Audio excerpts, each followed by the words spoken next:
한 아이가 블로그로 뭔가를 이렇게 만들고 있었어요. 얼마나 열심히 열중하고 있는지 아빠가 자기 방에 들어왔는데도 그 낌새를 알아차지 못하고 계속해서 하는 거예요. 그래서 그 아빠가 얘야 지금 뭐하니? 그랬더니 제가 아빠 이 블로그로 교회를 만들고 있어요. 근데 그 말을 하면서 얼마나 열심히 하든지, 그런데 교회를 어떻게 만드는 건데, 그랬더니 아빠한테 조용히 하라고, 아빠 지금 교회 만들고 있는데 왜 자꾸 물어보냐고, 이제 이런 식의 이야기예요. 그 아빠가 생각하기를 이놈이 개구쟁이고 이거 참 여러 면에서 모르는 게 많을 텐데 어떻게 교회에서 조용히 해야 된다는 말을 하는가, 이런 생각을 하게 됐던 거죠. 그래서 아빠가 한 번 더 묻습니다. 얘야, 왜 교회에서 조용히 해야 되는데? 그때 이 아이의 말이, 사실 웃어야 되는데 여러분들이 뭐 웃지는 않을 것 같고, 아빠, 교회는 잠자는 데잖아요. 그러니까 조용히 해야죠. 그래도 얘는 고맙습니다 웃어줘서. 아니 그러는 거예요. 제 생각은 그런 거죠. 여러분들은 교회를 어떻게 생각하실까? 교회하면 딱 떠오르는 게 뭘까? 이런 생각을 해보게 되는 거죠. 영국에서 믿는 사람들에게, 즉 교회 다니는 신앙생활하는 분들에게 앙케이트를 했어요. 우리나라도 기운실과 갤럽이 5년마다 하는 거 있잖아요. 예를 들어서 뭐 이런 거, 당신은 어떤 교회를 원하십니까? 라고 하는 종교 의식에 관한 설문조사를 영국 사람들에게 이렇게 한 거예요. 그랬더니 그 답이, 사실 그 질문을 할 때는 적어도 교회는 이런 교회면 좋겠다, 뭐 이런 어떤 의미 있는 답들이 나올 줄 알고 던진 질문인데 전혀 그렇지 않았다 하는 겁니다. 여러분들은 목동제일교회가 어떤 교회라고 생각하세요? 또 여러분들이 몸담고 계시는 이 교회가 어떤 교회였으면 좋을까요? 영국에 있는 성도들에게 그 질문을 했을 때 정말 의외의 답이 나왔는데, 당신들이 생각하는 교회는 빨간 벽돌의 교회였으면 좋겠다, 이 말이래요.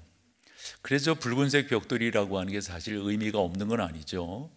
예수 그리스도의 보혈을 상징한다 그래가지고 교회가 빨간색 벽돌, 붉은색 벽돌로 이렇게 교회를 지었고, 그리고 예전에 기억돼서 이 강당 같은 데 카페트 색깔을 뭘로 다 했었어요? 붉은 색깔로 하는 이유가 예수 그리스도의 보혈을 상징한다 그래가지고 그 붉은 색깔 카페트를 한 거거든요. 그래서 가만히 생각해 봤더니, 사진으로 보시겠지만 런던에 가면 웨스트민스터 채플이 있잖아요. 그 채플의 색깔도 사실은 우리가 일반적인 그러한 색깔이 아니라 저와 같은 것으로 만들어진 것을 볼 수가 있고, 그러면서 우리나라 80년대의 교회를 한번 생각을 해봤어요. 예를 들어 80년대의 한국 교회가 가장 중흥했었다, 이런 표현들을 하니까요. 그리고 저도 그때 뭐 교회를 이렇게 사역자로 하면서 교회를 어느 정도 이해를 하고 있으니까요. 그때 교회를 지을 때 특별히 두 가지 의미를 부여해서 교회를 짓지 않았나 싶어요. 그 첫 번째는 아까도 말씀드렸다시피 80년대 교회를 짓는 거반 그 외벽 벽돌을 쌓을 때 붉은색 그런 그 벽돌로 이렇게 외벽을 쌓지 않았나 싶습니다. 그리고 그 당시 80년대 충현교회라든가, 전 이제 수원에서 저 20대를 보냈으니까 그때 수원제일교회 같은 교회가 종탑 2개를 이렇게 세웠어요. 그 이유는 다른 데 있지 아니하고 독일 쾰른에 가면 쾰른 대성당이 있잖아요. 저런 모습을 생각하면서, 그런데 저 종탑 2개를 세우는 것도 한때 유행이었다고요. 예를 들어서 우리 교회를 지을 때 건축위원회에서 저한테 그런 질문을 했어요. 저보고 어떤 교회 모양이면 좋겠느냐요. 그때 저는 다른 거 생각 안 했어요. 저에게는 공간이 필요하다. 그래서 다른 건 만들지 말고 공간이 최고로 많이 나올 수 있도록 해주셨으면 좋겠다, 이런 말씀을 드렸는데, 사실 80년대 우리나라 교회가 지어질 때는 좀 그렇지 않았다고요. 대표되는 교회 하나 보여준다면 정동교회예요. 정동교회 한번 보여줘 보세요. 저 교회도 보면 외벽을 다 어떤 색깔로 어떤 벽돌로 했었나요? 다 그래서 보면 예를 들어 80년대 우리 한국 교회가 가장 중흥기를 이룰 때 사람들의 생각 속에는 교회는 두 개의 종탑을 그리고 붉은색 벽돌로 지어져야 된다. 아니 어떤 교회였으면 좋겠습니까? 라는 영국 성도들에게 질문했더니 그 정도의 질문이었다? 이게 의아한 거예요. 그래서 저는 여러분들에게 만약 여러분들이 몸담고 다니고 있는 목동제일교회는 어떤 교회였으면 좋겠어요? 라는 질문에 뭐라 답하실까 되게 궁금해요. 여러분들의 교회는 어떤 교회이면 좋을까요? 어떤 교회가 여러분들이 몸담고 있는 교회이어야 할까요? 오늘 이제 우리 교회가 교회 설립 44번째 이렇게 되거든요. 그래서 목사이니까 이런 생각도 해보게 되고 또 여러분들이 이 교회에 몸담고 계시니까 어떤 교회이면 좋겠는가 이런 생각을 분명히 하시리라고 저는 생각을 해요. 그리고 제가 우리 교회에서 부임해서 지금 21년 차 목회를 하고 있는데 교회 설립일마다 얼마나 교회는 이러이러해야 되겠습니까? 라는 설교를 했을까요? 게다가 한 번으로 끝내지 아니하고 계속 그 설교가 이렇게 시리즈로 진행된 것도 몇 번 있었단 말이죠. 해서 한 번 더 여쭤보는 거예요. 여러분들이 몸담고 있는 목동제일교회는 어떤 교회이기를 원하시는가? 그러면서 서론적으로 적어도 여러분들이 교회를 생각할 때 이 두 가지는 전제해야 된다 하는 말씀을 드려봅니다. 그 첫 번째는 다른 무엇보다도 교회는 불완전하다 하는 거예요. 우리 그런 말 하거든요. 신학적으로도 교회의 지상교회의 불완전성 이런 표현들을 해요. 완벽한 교회가 어디 있어요? 여러분 교회는 완벽하지 않아요. 특별히 이 완전하지 아니한 사람들이 모여 있는 교회이기 때문에 더더욱 그렇다라고 생각을 하거든요. 우리가 어려서부터 들었던 말 중에 교회에 표지를 하나 붙인다면 공사 중이라고 하는 표지를 붙여야 된다 이런 말들 많이 들었잖아요. 그러므로 교회는 계속해서 이와 같은 역할들로 자라나야 되는데 아니나 다를까요? 성경을 이렇게 봤더니 교회의 구성원인 우리를 성경은 뭐라고 말씀하고 있는가? 먼저 시편 103편에 있는 말씀으로 여러분 나눠볼게요. 14절인데 같이 한번 읽어보세요. 시작. 이는 그가 우리의 체질을 아시며 우리가 단지 먼지뿐임을 기억하심이라. 근데 여러분 보면 체질을 아시고 우리가 단지 아주 그냥 간단하게 생각해서 뭐라는 거예요? 이 먼지라고 쓰여진 요 단어가 아파르라고 하는 단어를 썼는데 요 단어가 다른 경우에 어떻게 쓰였는가? 창세기 2장 7절로 가서 한번 읽어보실게요. 여호와 하나님이 땅의 흙으로 사람을 지으시고 생기를 그 코에 불어 넣으셨기 때문에 사람이 생명이 됐다는 말씀인데 사람을 만든 그 재료가 뭐라는 거예요? 흙이라고 해요. 저 단어도 아까 시편 103편에서 읽은 단어와 같은 거거든요. 아파르라고 하는 단어를 썼는데 저것도 바로 먼지라고 하는 말이에요. 그러니까 이 사람이 불안정하다라고 하는 것을 말씀하려고 성경이 이와 같은 말씀들을 우리 가운데 해 주셨다라고 생각합니다. 바울은 우리를 뭐라고 표현하고 하냐면 우리는 분토와 같으다. 예전 말로 하면요. 그래서 분토라고 하는 게 뭔가 봤더니 이 흙에다가 거름을 섞은 그 토양을 분토다 이렇게 말을 하거든요. 근데 거름이 무슨 거름이냐면 사람들의 배설물이에요. 배설물을 흙에다가 예전 우리 어렸을 때 보면은 뭐 비료도 부족하고 하니까 그렇게 거름을 주곤 했던 것 기억나거든요. 그러한 존재가 바로 나라는 거죠. 우리라는 거죠. 그러므로 그와 같은 존재가 모인 교회는 신학적 용어를 또 쓴다면 불안정성일 수밖에 없다 하는 거예요. 교회, 이 지상교회는 불안정하다 하는 거죠. 요즘 우리가 고난주간과 부활절을 앞두고 사순절이라고 하는 우리가 이런 기간을 보내면서 예수 그리스도의 십자가와 고난을 묵상하는 그러한 때인데요. 이럴 때 많이 올려지는 찬송이 143장 또 151장 이런 찬송이라고 봐요. 근데 이 찬송을 누가 지었냐면 영국의 찬송 시인이죠. 그 사람은 이제 영국 사람들에게서는 찬송의 아버지다 이렇게 불려지는 사람인데, 아이작 왓슨이라고 하는 사람이 이 찬송 시를 적었어요. 근데 왜 이런 찬송 시를 이렇게 적었는가 보면은, 사실 그 사람은 여러 사람들에게 본인 스스로가 참 뭐랄까 자존감이 낮다고 그럴까요? 이렇게 생각하면서 살던 사람이에요. 영국 사람인데도 키가 5피트 정도 된다고 하니까 한 150 조금 넘는 것 같아요. 그런데다가 키는 작은데도 머리는 크죠. 또 그 내용을 봤더니 우리가 흔히 그런 말 하잖아요. 매부리 코라고. 코는 여타 사람들, 그러니 그 모양이 어떻겠어요? 그럴 때 이 아이작 왓슨이라고 하는 사람은 스스로 생각하기를, 우리가 뭐 이런 표현은 건강한 표현, 좋은 표현은 아니지만 루저라는 표현이 있잖아요. 뭐 스스로가 그렇게 생각했던, 그래서 아마 자존감이 땅에 이렇게 떨어졌으리라 생각을 합니다. 그러면서 지날 때 이분에게 예수 그리스도의 생명이 전해진 거예요. 그래서 예수 그리스도, 그분으로 인하여 이제 구원의 감격을 누리고 느끼는 거잖아요. 그러면서 내가 하나님의 자녀가 되었다고 하는 이 자존감이 상승되면서 말해요, 얼마나 놀라운 은혜를 이분이 경험하게 되는지.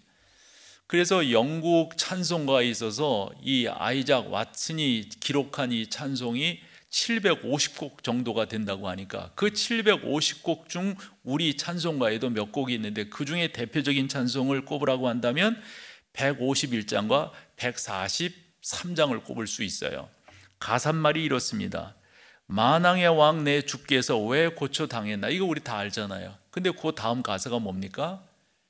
이 벌레 같은 날 위해 그 보혈 흘렸네. 본인 자신이 벌레 같다고 생각한 거예요. 그런 나를 하나님께서 이렇게 여러분 143장도 그런데 우리가 이 찬송도 꽤 많이 하는 거잖아요. 웬 말인가 날 위하여 주 돌아가셨네. 그 주 돌아가셨네 하면서 그 다음 가사가 뭐예요? 이 벌레 같은 날 위에 큰 애 받으셨네. 여러분, 절대적으로 우리가 생각해야 될 교회라고 하는 것은 완전하지 않다라고 하는 겁니다. 죄송하지만 교회는 천사들의 공동체가 아니고요, 성인들의 집합도 아니에요. 의인들이 모여 세운 것이 교회가 아니에요. 교회는 죄인들의 공동체, 이렇게 말을 해도 과언이 아니죠. 그러므로 여러분들이 한 번 더 기억하셔야 될 것은 불완전하다라고 하는 거고요. 전제할 두 번째는 이 교회는 다른 것이 아니라 예수님의 교회다라고 하는 겁니다. 어떤 개척한 사람의 교회가 아니고요, 돈 많이 낸 사람의 교회가 아니에요. 교회는 유명한 사람이 왔다고 그래가지고 그 사람의 교회가 될 수가 없어요. 우리가 잘 알다시피 마태복음 16장 16절, 아까 우리 주일학생이 암송하던 구절인데요. 주는 그리스도니, 베드로가 대답하여 가로되 주는 그리스도시요 살아계신 하나님의 아들이십니다. 이러니까 우리 주님께서 17절에 바요나 시몬아 너 정말 잘했다. 근데 하나 기억할 것은, 이렇게 고백한 것은 너로부터 나온 것이 아니라 하늘 아버지께서 너에게 이처럼 고백하게 하신 것이다. 그러고 나서 18절에서 그 유명한 말씀을 하세요. 교회란 뭐냐라고 하는 그런 말씀인데, 이건 우리 같이 한번 읽어볼게요. 시작. 또 내가 내게 이르노니 너는 베드로라. 내가 이 반석 위에 내 교회를 세우리니 음부의 권세가 이기지 못. 그러면 여러분 이거 한번 해석을 해보자고요. 내가 이 반석 위에 내 교회를 세우니까 반석이 뭐예요? 너는 이제부터 베드로라. 이 베드로라고 하는 말이 반석이라고 하는, 번역을 해보면 반석이라고 하는 말이거든요. 너는 이제 반석이다. 내가 이 반석 위에. 그러면 그 다음에 나오는 그 반석이 베드로를 말하는 거냔 말이에요. 어디에서는 베드로가 교회의 뭐 그런 식으로 해석하고 지금도 베드로를 대단하게 생각하고 그러잖아요. 그런데 여러분, 이 반석이라고 하는 게 뭐예요? 그 반석은 다름이 아니라 16절의 베드로의 고백입니다. 고백. 그 고백 위에 교회가 세워지는데, 우리 주님은 분명하게 말씀하고 계세요. 그 교회가 누구의 교회라는 거죠? 내가 내 교회를 세우겠다. 이 반석 위에 내 교회를 세우리니 음부의 권세가 이기지 못할 것이다. 한 번 더 우리가 기억하자고요. 이 교회는 불완전한 곳이에요. 이 교회는 여러분 다름이 아니라 예수 그리스도가 주인이시다라고 하는 거죠. 그러면서 44도를 맞는 우리 교회, 사실 우리 교회는 처음부터 목동제일교회가 아니었습니다. 1977년 7월 12일 날 화곡동에서 성인교회를 출발했어요.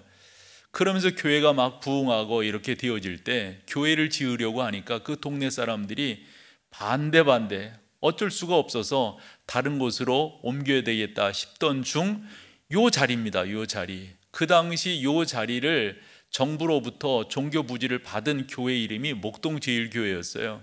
그런데 그 교회가 그것을 잘 이렇게 감당하지 못하던 차에, 그 당시 우리 교회는 성인교회였었죠.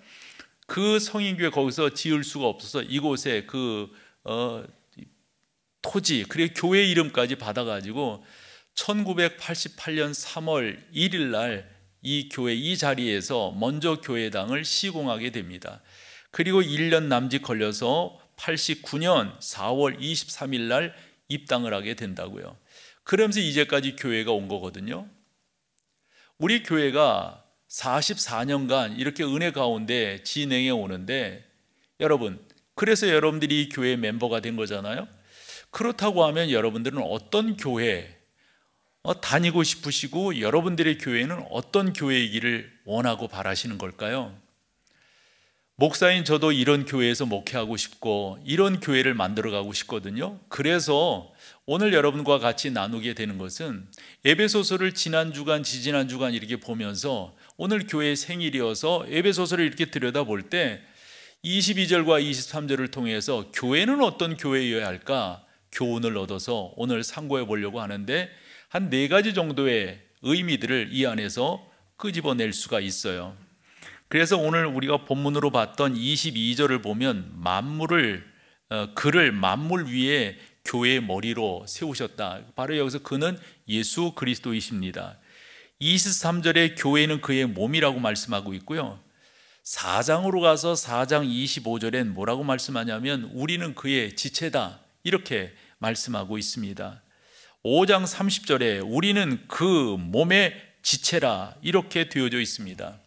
요 4구절을 교훈으로 살펴서 하나의 의미들을 뽑아냈더니 2개가 강조되고 있는 것을 보게 돼요. 교회의 머리는 예수님이시다, 그리고 우리는 지체다라고 하는 내용입니다. 그러면 지체라고 하는 것은 서로 연결되어져 있다고 하는 거잖아요. 서로 연결되어져 있지 아니하면 지체가 아닌 거죠. 예를 들어서 우리 몸이 살아있다고 하는 것은 그 영양분이나 이런 것들을 잘 운송해주는 혈액이 살아있다는 거잖아요. 그 혈액이라고 하는 것은 동맥과 정맥, 그 다음에 모세혈관, 제가 알기로는 그 정도입니다. 이런 혈관들을 통해서 움직여가는데, 그 자료를 봤더니 우리의 혈관을 이렇게 한 줄로 이렇게 쭉 동맥과 정맥 다 이렇게 해보면 여러분 그 길이가 어느 정도 되냐면, 깜짝 놀랐어요. 저도요. 16만 킬로가 된대요. 16만 킬로가 되는 게 어느 정도인지 감이 안 오잖아요. 그래서 들여보면 지구의 둘레가 어느 정도 될까요? 한 4만 킬로 정도 된다고 그러거든요. 약. 그러면 여러분, 사람 몸에 있는 혈관이 지구를 몇 바퀴 도는 거예요. 그런데 중요한 것은 이 혈관이 있잖아요. 막히거나 끊어지거나 그러면 어떻게 되는 거예요? 이 의미가 딱 맞는 거예요. 교회는요. 교회는 바로 이런 서로 연결되어, 그래서 서로 간에 다툼이 생긴 거니 이러면서 그 연결이 끊어지고 그 연결에서 이상이 생기면은 교회는 뭐예요? 크게 아파할 수밖에 없다 하는 겁니다. 그래서 우리가 첫 번째로 생각하는 것은 교회와 예수님은 또 그 교훈은 하나다라고 하는 것을 먼저 말씀을 드려봅니다. 두 번째로는 이게 우리가 다 이해하는 내용인데 한 번 더 정리를 해보자면 그런 거예요. 우리가 차별금지법이라는 게 있잖아요. 근데 교회야말로 벌써 그런 걸 했어요. 벌써 이게 여러분 적어도 2000여 년 전에 벌써 이런 이야기를 교회 안에서 했다고 하는 것은 교회가 얼마나 앞서가고 있는가 하는 것을 단적으로 보여주는 거라고 봅니다. 함으로 교회의 특징 중에 두 번째는 동등함이에요. 동등함. 사람 위에 사람 없고 사람 아래 사람 없는 거예요. 우리는 지위가 있는 것이 아니라 직분이 있을 뿐이다. 이런 말도 여러분 수없이 하잖아요. 교회는 바로 그러한 모습으로 나가야 되는 거죠. 해서 바울이 에베소 교회 안에 아마 그렇지 못한 모습들이 있었었나 봐요. 그래서 성경을 통해 가지고 에베소 교회를 교훈하는데 그 한 구절을 여러분과 읽어보기를 원합니다. 2장 19절입니다. 2장 19절 같이 읽어보세요. 시작. 그러므로 이제부터 너희는 외인도 아니요 나그네도 아니요 오직 성도들과 동일한 시민이요 하나님의, 여러분 오직 성도들과 동일하다라고 하는 말을 왜 했을까요? 이 교회가 그렇지 못하기 때문이에요. 그래서 앞에 두 가지 그 단어 중에 성도들과 동일한 요 앞에 두 단어 뭐냐면 외인이라고요. 외인. 이 외인이라고 하는 말은 외국인이라고 하는 말이에요. 다르게 표현하면 낯선 사람이에요. 교회 안에 낯선 사람이 들어오면 어떻게 되는 거예요? 그럴 때 교회가 어떤 반응을 보였는가 에베소 교회를 통해서 알 수가 있는데 옳지 못한 반응을 보였던 거죠. 또 하나는 나그네도 아니라는 거예요. 이 나그네라고 하는 말은 말 그대로 떠돌아다니는 사람들이잖아요. 그런데 그 정도의 사람들이 아닌 거예요. 나그네라고 하는 것은 우리가 흔히 시피라고 하는 말도 쓰지요. 그러면서 요즘은 또 이런 표현들 쓰잖아요. 뭐 노숙자, 노숙인 뭐 이런 표현들 쓰잖아요. 그런 사람들이 그 초대교회 때는 꽤 많았어요. 그래서 어디 도움을 받지 못하고 그러니까 이 사람들이 어디로 들어오게 되냐면 교회당 안으로 들어오게 된다고요. 했더니 먼저 교회 멤버십을 가지고 있는 사람들이 그런 사람들이 들어오면 자꾸 이렇게 하는 거예요. 그때 바울이 여러분들은 그러시면 안 된다고. 그래서 그 19절 앞부분에 보면 그러므로 이제부터 너희는이에요. 이제부터 너희는. 에베소 교회 안에 있는 그 성도들 가운데 여러 구성원들이 있게 되는데 이들 가운데 잘 연결되고 연합되지 못하는 거예요. 그래서 바울이 하는 말이 여러분들은 외인도 아니고 나그네도 아니란 말이에요. 그럼 누구란 말이에요? 두 가지 말을 하고 있어요. 하나는 시민이라고 하는 말이죠. 이 시민이라고 하는 말은 외인이라고 하는 말 가운데는 여러분 우리가 요즘식으로 말하면 패스포드가 다른 거거든요. 그러니까 국적이 다른 거예요. 국적이. 그러므로 교회 안으로 들어오면 그 모든 것들이 다 동등하다, 시민이다, 같은 패스포드를 갖고 있다, 이런 이야기입니다. 그 다음에 또 하나는 뭐예요? 나그네, 떠돌이, 뭐 외국인, 거류자 이렇게 생각하는 여러분들이 들어왔다 할지라도 그 사람은 뭐예요? 하나님의 뭐라고요? 권속이라고 하는 말을 우리가 잘 안 쓰는 말이에요. 요 말도. 그래서 다음번 번역에는 아마 이렇게 바뀌는 게 옳지 않을까요? 하나님의 가족입니다. 요 말이에요. 그러니까 여러분들은 똑같은 패스포드를 갖고 있는 사람이고 더 나아가서 여러분들은 하나님 안에서 뭐라는 거예요? 가족이라는 거죠. 적어도 우리 교회가 그런 교회가 되기를 원하는 거죠. 이렇게 설교를 준비하면서 제가 이 교회에서 목회를 하면서 혹시 그렇지 못한 경우는 없었나 라고 생각했더니 떠오르는 게 하나 있어요. 그게 뭐냐면 우리 교회에도 제가 몇 분으로 기억이 됩니다. 몇 분으로. 그 몇 분 중에 탈북하신 분들이 이제 과정을 거쳐가지고 이제 우리 일반 삶으로 나오시잖아요. 그리고 뭐 하나원이라든가 이런 데 거쳐서 사람이 나오면은 우리 교회도 등록을 했었단 말이에요. 처음에 그런 말을 안 해요. 근데 저 같은 경우는 말을 들어보면 아, 이분이 어디 분이다. 이제 중국 선교를 꽤 많이 했기 때문에 콧망 하나 차리거든요. 그런데 조심해서 그분들이 그런 말, 난 어디 이런 말들 안 하세요. 그리고 저 또한 그런 말. 그런데 교인들 가운데 서로 지내다 보면 알게 되는 거예요. 죄송하지만 그분들 다 우리 교회에 적응하지 못하고 떠나셨습니다. 여러분 그렇다고 하면 우리 교회가 건강한 교회예요? 아니 제가 목사이니까 그렇게 바라볼 수 있어서 바라봤는지는 모르겠어요. 그분들 한 번은 그 젊은 친구였었는데 교회가 그렇게 받아주지 않는다고 행패 아닌 행패를 부리더라고요. 난 그 친구를 충분히 이해할 수 있어요. 그러나 방법은 잘못됐죠. 방법은. 우리 목동 제1교회는 성경이 말씀하고 있는 동등함이 이루어지고 있는 교회인가요? 이 교회에 여타한 사람들이 들어왔을 때 잘 적응하고 동요되고 있나요? 새가족들이 들어왔을 때 그 새가족들이 이 교회 안에서 제대로 자리를 잡아가고 있나요? 여러분, 주님이 말씀하는 이 에베소 교회를 통해서 사도 바울이 성령의 감동을 받아서 말씀하려고 하는 아주 중요한 핵심 중에 두 번째가 동등함이라니까요. 동등함. 이 교회가 이 동등함을 유지하지 못한다면 그게 가능치 못하다 하는 거죠. 교회에서는 빈부, 귀천이 차별받을 수가 없습니다. 교회는 주인도 손님도 없어요. 어떤 사람은 그런 말을 해요. 내가 이 교회의 주인이라고. 그거는 좋은 면에서 또 좋게 생각할 수도 있지만 안 좋은 쪽에서 교회가 그런 모습으로 나가면 안 되는 거죠. 가끔 교회가 크면 자기도 큰 줄 알고요, 교회가 작으면 자기도 괜히 이렇게 낮아진 것 같이 생각하는 그러한 경우들도 적지 않게 저는 봤어요. 제가 종종 그런 말씀 드려보곤 했었지요. 어느 분이 저한테 죄송하다고 사과한다고. 제가 이제 방송사를 이렇게 들어다니면서 뭐 제 성격 때문에 그런지 몰라도 이렇게 서로 말을 이렇게 많이 하는 타입은 아니에요. 그래서 다소곳이라는 말이 맞나요? 이렇게 앉아있는, 어느 분이 와가지고 그러는 거예요. 목사님 죄송하대. 왜 죄송하냐고 그랬더니 내가 목사님이 개척교회 목사인 줄 알았대요.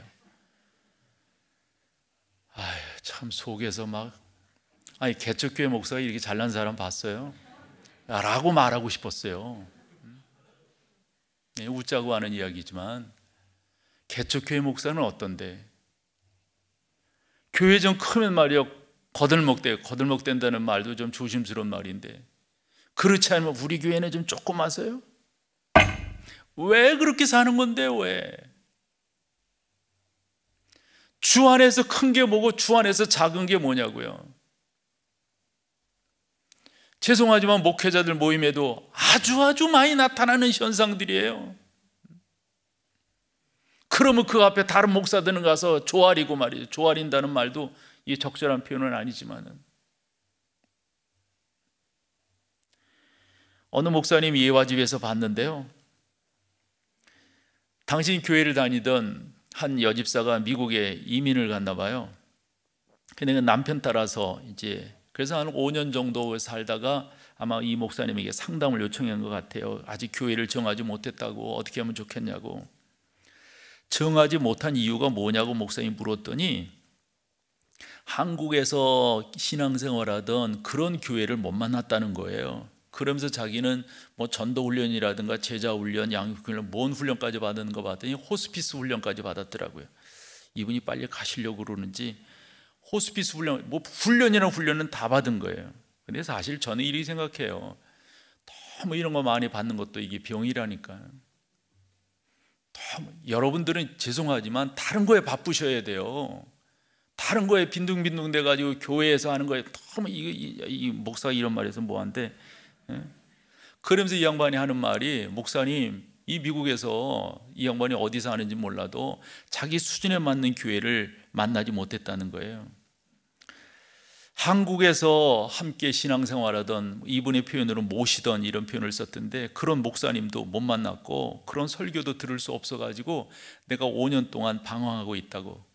그래서 이 목사님이 그 상담을 받으면서 한참 망설이다가 3가지 길이 있는데 이렇게 하겠느냐고 그랬대요. 그럼 말씀하시라고, 말씀해 달라고 목사님. 첫째는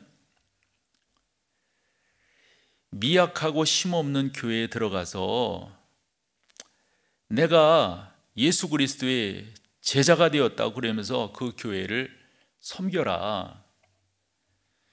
그것이 바로 당신이 그렇게 많은 훈련을 받은 훈련의 목적이 아니느냐.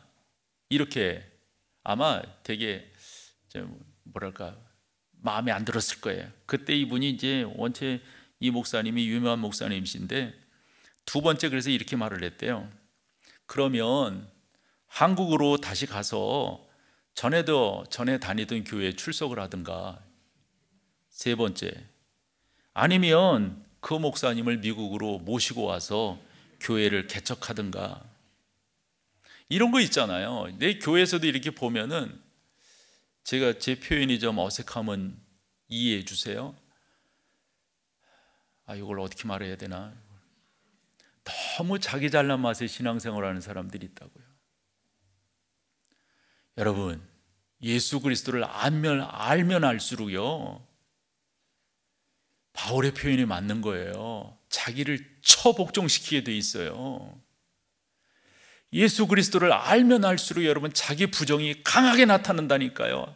아까 이 아이작 왓슨 이야기했잖아요. 이 벌레 같은 날 위에 만약 우리가 그렇게 고백할 수 있다면 교회에서 여러분, 교회를 계급화시키고 말이 되냐고요? 말이 되냐고요? 교회가 만약에 서열이 되어지고, 어느 교회 같은 경우는 줄을 서더라고. 무슨 정치하는 사람들도 아니고. 바울의 표현이 맞습니다. 여러분 에베소 교인들이여, 여러분들은 예수 그리스도 안에서 동일합니다. 이 안에는 외인도 없습니다. 이 안에는 나그네도 없습니다. 오직 이 안에는 하나님 나라의 시민이고, 오직 이 안에는 하나님의 가족들만 있을 뿐입니다. 여러분, 이제까지 여러분들이 그렇게 오신 줄로 믿는데, 앞으로도 그런 교회를, 그런 교회로 힘있게 만들어갈 수 있기를 소망합니다. 세 번째로는 교회는 진행형이어야 된다는 거예요. 어떻게? 계속 자라나야 돼요. 계속 지어져 가야 돼요. 에베소서 2장 21절을 보겠습니다. 같이 한번 읽어보시죠. 시작. 그의 안에서 건물마다 서로 연결하여 주 안에서 성전이 되어가고 그랬어요. 22절도 보실까요? 22절 시작. 너희도 성령 안에서 하나님이 거하실 처소가 되기 위하여 그리스도 예수 안에서 함께. 여러분 21절로 가보세요. 여기서 그의 안에서 그랬잖아요. 저 그는 누구입니까? 지시대명사로 쓰였지요. 예수님이죠. 예수님 안에서 가장 중요한 게 뭐냐면 성전이 되어가고, 22절에서 뭐예요? 함께 지어져 간다. 함께 지어. 성전이 되어져 가고 함께 지어져 간다. 여러분 가운데 그런 은혜가 있기를 소망합니다. 계속해서 우리의 신앙은, 계속해서 우리는 자라가야 돼요. 자라가야 돼요. 그 외국을 이렇게 다니다 보면, 특별히 유럽 같은 경우는 이제 기독교 문화잖아요. 교회당 그걸 보게 되잖아요. 특별히 우리가 관광지로서 가볼 만한 교회들은 다 한결같이 오래오래 이렇게 지어진 교회들이라고 하는 것. 그래서 뭐 바르셀로나의 가우디 성당 같은 경우는 그 뭐 100년이 뭐예요? 훨씬 더 오랫동안 그 교회를 지었잖아요. 이 자료를 보다 보니까 뉴욕 맨하튼 웨스턴가에 있는 그 성 요한 교회라고 하는 교회도 되게 오래 지었더라고요. 근데 저 교회가 한 20여 년 전에 불이 한번 났어요. 그 불이 나가지고 저 교회를 복원하는데, 언제까지 복원하는 것으로 계획을 세웠냐면 2050년에 그 복원이 완공되는 것으로 이렇게 되어져 있더라고요.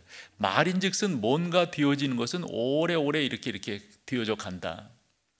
전 신앙도 마찬가지라고 생각해요. 한 번에 그냥 뭐 다 하는 것처럼, 뭐 한 번에 다 경험한 것처럼, 우리 교인들 가운데 그런 분들이 없으니까 더 이상 말씀을 안 드리죠. 여러분들은 계속해서 신앙 안에서, 이 그리스도 안에서 계속 자라가야 돼. 자라가야 돼요. 그 슈베르트라고 하는 유명한 음악가가 있잖아요. 이분이 9개의 교향곡을 완성을 했는데, 그 교향곡 중 8번째가 유명해요. 그것이 바로 미완성 교향곡입니다. 슈베르트 요때는 대개 교향곡을 4악장 정도로 이렇게 만드는데, 이분이 미완성 교향곡 이렇게 불려진 이유가 2악장밖에 안 만들었어요. 그래서 왜 안 만들었는가? 그리고 후대 사람들이 이런저런 이야기를 하더라고요. 그러면서 찾아봤더니 3악장 조금 앞쪽은 만들었는데, 그 3악장 그 초고라고 할 수 있죠. 그거는 연주를 안 해요. 그냥 1, 2악장, 그래서 미완성 교향곡 이렇게 이야기를 하는데, 그러면 왜 그랬을까 했을 때 한 두 가지 이론이 일반적으로 이렇게 와 닿더라고요. 그 첫 번째는 이 천재의 게으름이라는 말이 있잖아요. 원체 이 양반이 그래가지고 아마 이렇게 해놓고 안 했나 보다, 이런 식의 이야기를 하는데, 그게 그렇게 와 닿지 않아요. 근데 두 번째가 저는 와 닿더라고요. 4악장까지 해야 되는데 1, 2악장을 만들어 놓았을 때 이것만으로도 충분하다라는 생각을 했다는 거예요. 근데 저는 그것이 맞지 않나 싶어요. 그래서 어제도 설교를 준비하면서 이 슈베르트의 교향곡 8번 미완성 교향곡을 이렇게 들어봤거든요. 근데 저는 뭐 음악적 소양이 별로 없으니까 그것이 이렇게 쫙 와 닿지가 않지만 사람들은 그런 표현들을 많이 하더라고요. 이렇게 훌륭할 수가, 이렇게 훌륭할 수가. 무슨 말씀을 드리려고 하냐면 사도 바울이 자기 자신을 향해서 이런 표현을 해요. 예를 들어서 고린도전서 4장 13절에 자기 자신은 만물의 찌꺼기만도 못하다. 만삭되어 태어나지 못한 미숙아와 같다. 고린도전서 15장에서 그런 표현을 합니다. 자기는 괴인 중에 괴수라는 말을 해요. 또 분토라는 말도 하고 말이죠.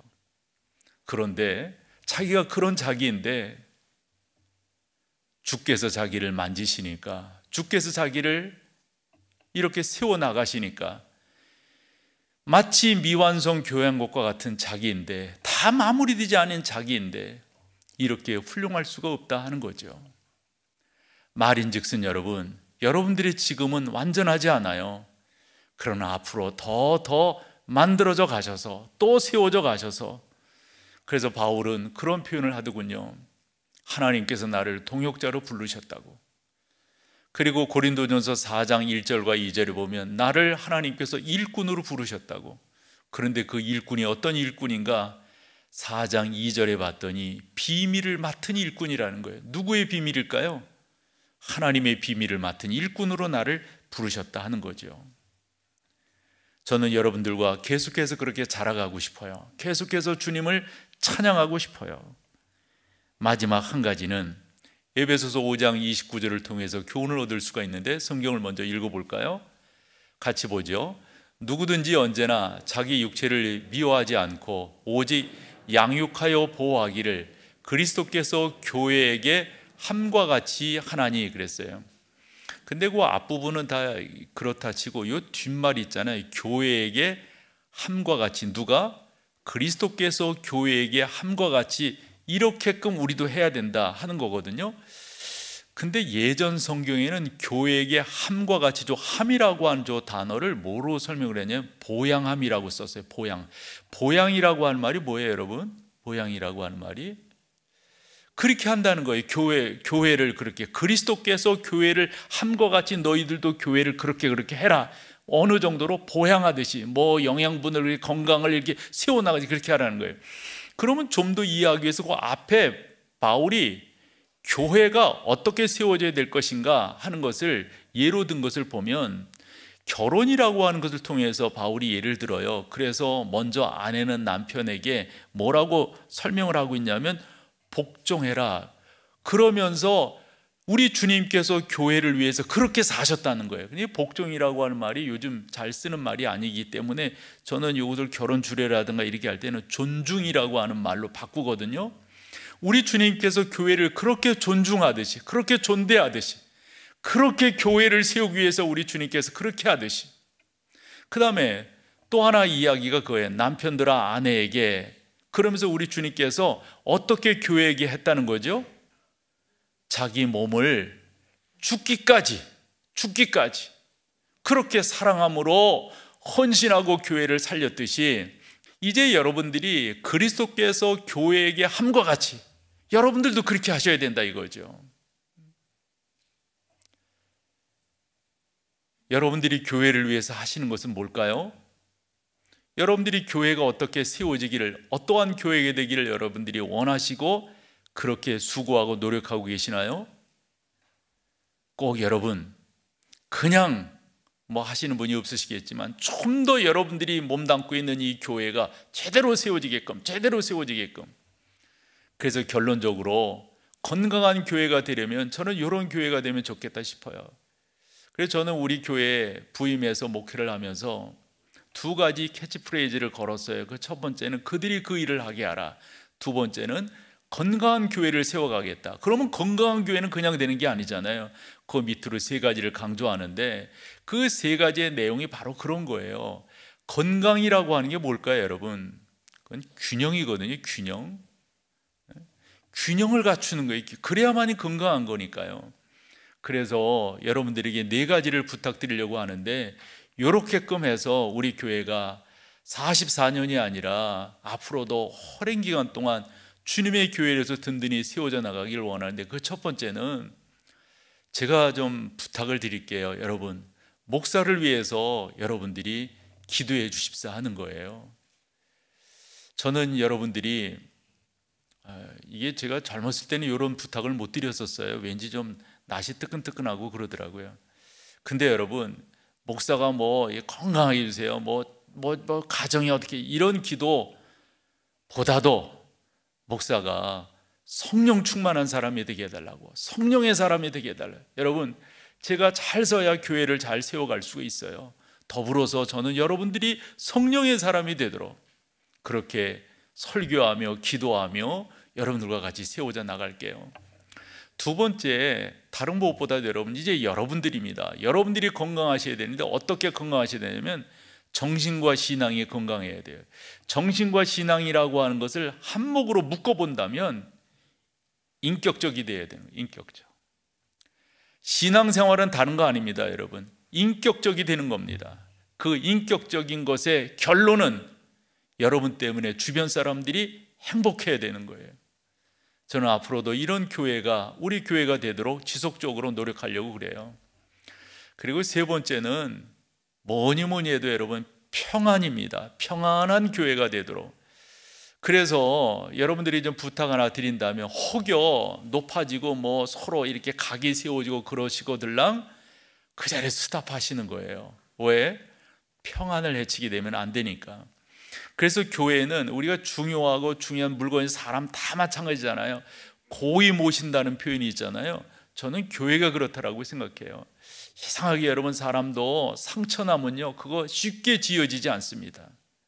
그러므로 여러분들이 그러한 평안을 잘 유지해 나가는 그런 교회가 되도록. 마지막 4번째는요, 저는 이 강단이에요. 이 강단을 통해서 충분하게 영양분이 공급되는 교회가 되도록. 그래서 이제 저도 이제 저뿐만 아니라 우리 목사님들을 세울 때도 적어도 우리 교인들에게 어떻게 영향력을 미칠 수 있는가, 이런 걸 생각하면서 우리 목사님들을 세워 나가는 거거든요.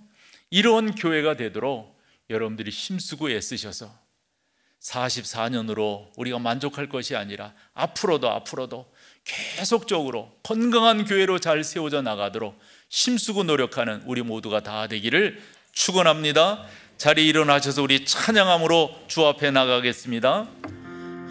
하나님이 말씀하시기를 내 마음을